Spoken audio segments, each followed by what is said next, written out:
तो आज के इस वीडियो में मैं बताने वाला हूं आपको कि कैसे आप EMI क्लोज करा सकते हो। अगर आप किसी कोचिंग इंस्टीट्यूट में पढ़ रहे हो, इंस्टॉलमेंट पे आपने EMI लेके आप पढ़ रहे हो, तो आप कैसे अपना EMI क्लोज करवा सकते हो। तो ये सारी डिटेल्स, पूरी डिटेल्ड वीडियो है जैसे कि हमेशा आती है, फुल इन्फॉर्मेशन के साथ ऑफिशियल तरीके से आप कैसे क्लोज करा सकते हो।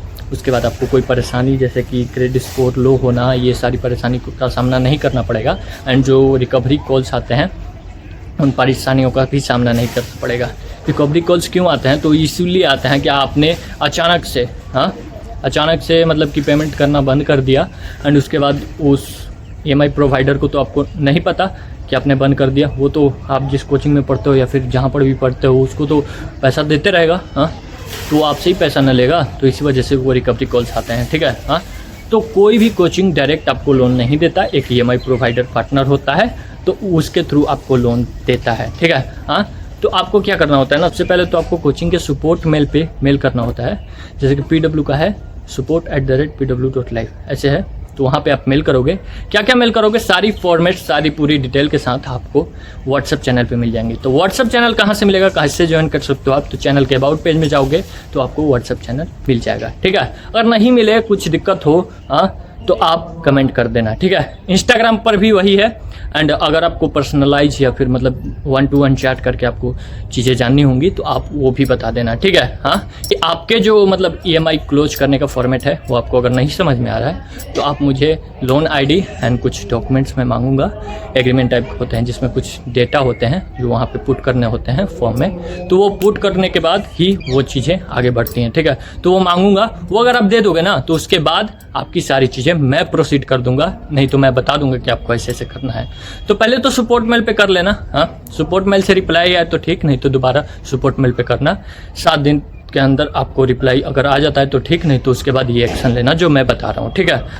सबसे पहले तो आप EMI प्रोवाइडर को पता कर लेना कौन EMI प्रोवाइडर है। जैसे एडवांस एंड बहुत सारी आदित्य बिरला इन सब टाइप की होती हैं, EMI प्रोवाइडर होते हैं, तो उनके बारे में पता कर लेना, ठीक है। जैसे ये पता कर लेते हो ना, उसके बाद तुम्हें सिंपल तरीका है, बता रहा हूँ मैं, तुम्हें उनके सपोर्ट पे मेल करना है, ठीक है। मैं एक का सपोर्ट में बता देता हूँ, बाकी सबका मैं इंस्टाग्राम पे पर्सनली तुम्हें बता दूंगा। मैसेज करना, फॉलो करके मैसेज जैसे ही करोगे मैसेज मेरे पास आ जाएगा। बिना फॉलो किए मैसेज करोगे तो मैसेज नहीं आएगा, ठीक है। तो फॉलो करके मैसेज करना तो मैसेज मेरे पास आएगा, ठीक है। उसके बाद ना बाकी सारे का, क्योंकि प्राइवेसी इशू है थोड़ा, तो उन लोगों का डायरेक्ट मैं नहीं बता सकता, समझ जाओ, ठीक है। तो वैसे करना है, ठीक है। उसके बाद ना देखो support@eduvans.com, ठीक है।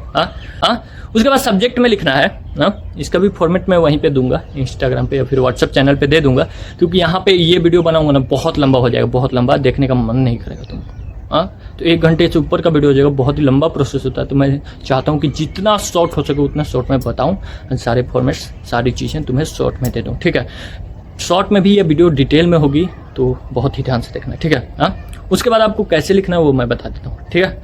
टू सपोर्ट मेल वो डाल देना। टू जब मेल पे लिखोगे तो वहाँ पे आता है टू किसको भेज रहे हो, तो टू सपोर्ट मेल वहाँ पे लिख देना, जो भी सपोर्ट मेल होगा। सब्जेक्ट में लिखना request for foreclosure of education loan, PW विद्यापीठ है तो PW विद्यापीठ, जो भी कोचिंग अदर सेंटर है तो अदर सेंटर का नाम लिख देना, ठीक है। उसके बाद डियर एडवांस टीम, जो भी होगा EMI प्रोवाइडर जो भी होगा उसका नाम लिख देना, डियर लगा देना। उसके बाद लिखना I am currently repaying education loan through your platform offline batch PW Vidyapeeth. PW Vidyapeeth की जगह आपका जो भी होगा कोचिंग सेंटर, वहाँ पे आप अपना नाम लिखोगे कोचिंग सेंटर का, ठीक है। I wish to request early foreclosure of my loan due to personal reasons, kindly provide me the foreclosure amount and process. तो ऐसे जैसे लिखोगे उसके बाद आपको क्या करना है ना, लोन ID प्रोवाइड करनी है, वहाँ पे लोन ID लिख के उसके बाद लोन ID लिख देनी है, जो कि होता है कुछ ऐसा EDU ऐसे करके 1 2 3 4 5 6 एक्सेस जो भी होता है, तो वो ऐसे लिख देना, ठीक है। किसी की लोन ID तो यहाँ पे नहीं बता सकता मैं, तो बता के आपको एग्जाम्पल दे के बता देता नहीं बता सकता, प्राइवेट चीज़ होती है, ठीक है। तो ऐसे करना है। उसके बाद क्या करना है ना, रजिस्टर मोबाइल नंबर लिख देना, जिस मोबाइल नंबर से आपने रजिस्टर किया है वहाँ पे कोचिंग में, वहाँ पे रजिस्टर मोबाइल नंबर लिख देना। या फिर अगर यहाँ पे E2 EMI पार्टनर के साथ भी अगर कुछ रजिस्ट्रेशन हुए तो वहाँ पर भी लिख देना, ठीक है, वहाँ का रजिस्ट्रेशन नंबर। या फिर ऐसे लिख देना है कि फर्स्ट नंबर ये है एंड कोचिंग का यहाँ और दूसरा नंबर ये है, ठीक है, वो ऐसे लिख दोगे तो हो जाएगा, ठीक है। नहीं तो रजिस्टर लिख देना, वो ज़्यादा बेटर रहता है, ठीक है। हाँ, स्टूडेंट नेम लिख देना, जिस स्टूडेंट के नाम पर आपने एडमिशन लिया है, जिस स्टूडेंट ने एडमिशन लिया है। अगर आप पेरेंट्स हो तो स्टूडेंट का नाम लिखना, अपना नाम मत लिख देना, ठीक है। हाँ, ठीक है। इंस्टीट्यूट का नाम लिख देना, जैसे आप BW विद्यापीठ में पढ़ रहे थे या फिर किसी भी कोचिंग सेंटर में पढ़ रहे थे, आकाश LN या फिर किसी भी कोचिंग सेंटर में, तो उसका नाम लिख देना, ठीक है। नॉर्मल तरीके से जैसे ये सारी चीज़ें लिख देते हो, फर्स्ट आपका कंप्लीट हो गया। उसके बाद लिख देना है please confirm if any pre closure charge apply, how can I make the payment, ऐसे लिख देना है। और उसके बाद लिखना है looking forward for your response, thank you regarding, ऐसे कुछ लिख के उसके बाद रमेश यादव जो भी स्टूडेंट का नाम है वो लिख देना, ठीक है। हाँ, स्टेप 2 पे क्या करना है ना आपको, हाँ, स्टेप 2 पे कॉल कर कंफर्म करना है, ठीक है। मेल भेज दिए, उसके बाद कॉल करके आपको कंफर्म कर लेना है। कंफर्म करने के लिए एडवांस का नंबर बता देता हूँ मैं, बाकी सारे का आपको मिल जाएगा, ठीक है। हाँ, अलग अलग पॉलिसी होती है तो उसके थ्रू नंबर शेयर नहीं कर सकते, ठीक है। हाँ, तो ऐसा भी कर सकते हैं। एंड उनका जो कस्टमर केयर होता है उसका तो नंबर शेयर कर सकते हैं, लेकिन ये वीडियो को शॉर्ट भी बनाना था तो इस वजह से, क्योंकि वीडियो जानते हो आप बहुत ही लंबा बन सकता है, ठीक है। हाँ, तो इस वजह से भी तो आप डायरेक्ट मुझसे पूछ लेना, मैं नंबर दे दूँगा, ठीक है। सारे नंबर्स मेरे पास है, सारे डिटेल्स मैंने भाई साहब रात भर जाग के मैंने निकाले हैं सारी डिटेल्स। तो चैनल को सब्सक्राइब किए बिना मत जाना, ठीक है। हाँ, बेल आइकन को प्रेस कर लेना एंड चैनल को सब्सक्राइब कर देना, ठीक है। हाँ, वीडियो को तो लाइक तो ज़रूर कर देना भाई, बहुत मेहनत लगी है। एंड जिस भाई ने ये पूछा है वो तो भाई तुम ज़रूर ही लाइक करना, ठीक है।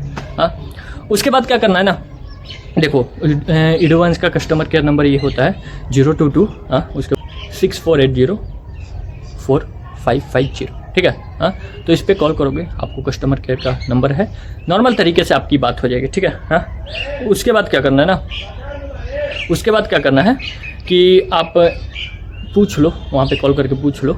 एंड कब कॉल कर सकते हो ये भी बता देता हूँ। आप नॉर्मली टाइम पे कॉल करना, सुबह के 9:30 बजे से शाम के 7 बजे तक आप कॉल कर सकते हो, ठीक है। वर्किंग टाइम में ही कॉल कर सकते हो, बाकी टाइम में तो कॉल करोगे तो भी मतलब वहाँ पे कोई मतलब कि जो जैसे बोलता है कि अभी व्यस्त है या फिर कुछ ऐसा, तो वैसे ही बजेगा जो बजता है, ऑटोमेटिक होगा जो सेट वो बजेगा, ठीक है। उसके बाद आपको कॉल करके पूछना है कि मेरा लोन ID ये है, आपको बता देनी है लोन ID। हाँ, मुझे इसका फोरक्लोजर करना है, टोटल कितना अमाउंट देना पड़ेगा, किस अकाउंट में पे करना होगा, हाँ, एंड किस डेट तक, ठीक है। तो कुछ अमाउंट मतलब कि आपको पूरा नहीं पे करना होता है, कुछ अमाउंट आपको पे करनी होती है, हाँ, जो कि आगे की होती है थोड़ी अमाउंट, और उसके बाद आप वो बता देंगे कि ऐसे ऐसे होता है, ठीक है। अगर ये सारी प्रोसेस फॉलो करते हो तो इसी स्टेप तक आपका हो सकता है, ठीक है। अगर नहीं हुआ ना तो उसके बाद आपको मैं दूसरा तरीका बताऊंगा, वो तरीका और भी एडवांस है और बहुत ही लीगल तरीका है, ठीक है। हाँ, इस तरीके से हो जाता है, 100% हो जाता है, तो आप श्योर हो। एंड ये तरीका जैसे आप कंटिन्यू करोगे हो जाएगा। आगे भी वीडियो है तो वीडियो को अभी देखो, ठीक है। हाँ, उसके बाद आता है अमाउंट होती है, पता है, मतलब कि 7 दिन के अंदर आप कंफर्म करते रहो। अगर 7 दिन के अंदर रिप्लाई ना आए, 7 दिन के अंदर आपको कुछ ऐसा ना आए तो आप कंफर्म करते रहो, कॉल करके बात करने की कोशिश करो, ठीक है। क्योंकि ऐसा होता है कि वो लोग कॉल नहीं करते एंड ताकि आप भूल जाओ या फिर ऐसा कुछ, तो इस वजह से हो सकता है, ठीक है। हाँ, आपको एडवांस जो है वो आपको अमाउंट की डिटेल्स देगा, ठीक है। हाँ, कंफर्मेशन ईमेल पे कंफर्मेशन ले लेना, ठीक है। NOC लेना मत भूलना, मैं लास्ट में भी बताऊंगा, लेकिन NOC लेना मत भूलना, ठीक है। हाँ, ठीक है, वहाँ पे आप जैसी बात करोगे वो सारी डिटेल्स में आपको चीज़ें बता दी जाएंगी, ठीक है। हाँ, ट्रांजेक्शन का स्क्रीनशॉट ले लेना आप, एंड जो भी डिटेल्स हैं जो कि आपके फाइनेंशियल डिटेल्स हैं वहाँ पे, तो वो सारी चीज़ों का प्रूफ ले लेना, ठीक है। हाँ, वो बहुत ज़रूरी होता है, आगे काम आ सकता है।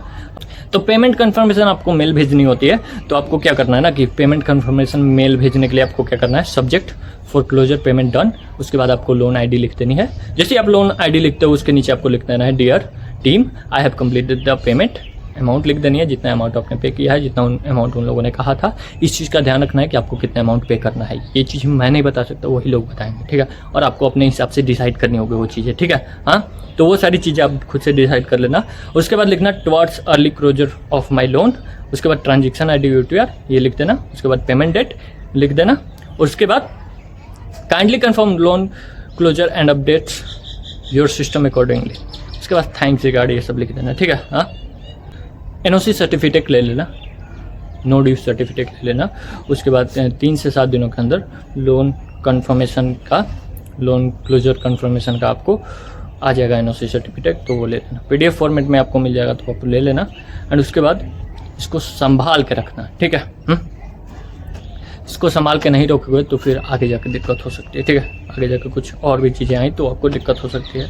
Loan ID, email and phone सब सेम होना चाहिए, सेम होनी चाहिए, मतलब एक ही जगह से, एक मतलब जो जिसने करा था वो उसी हिसाब से होनी चाहिए, ठीक है। हाँ, ये नहीं कि अलग अलग लोगों का अलग अलग भर दिए, तो वैसे नहीं होता, ठीक। सब चीज़ एक ही होना चाहिए, जो आपने रजिस्ट्रेशन टाइम पे भरा होगा उसी हिसाब से आपको भरना है, ठीक है। बाकी सारी चीज़ें तो 7-8 दिन के अंदर आपको क्लोजर मिल ही जाएगा, क्लोज हो जाएगा आपका, ठीक है।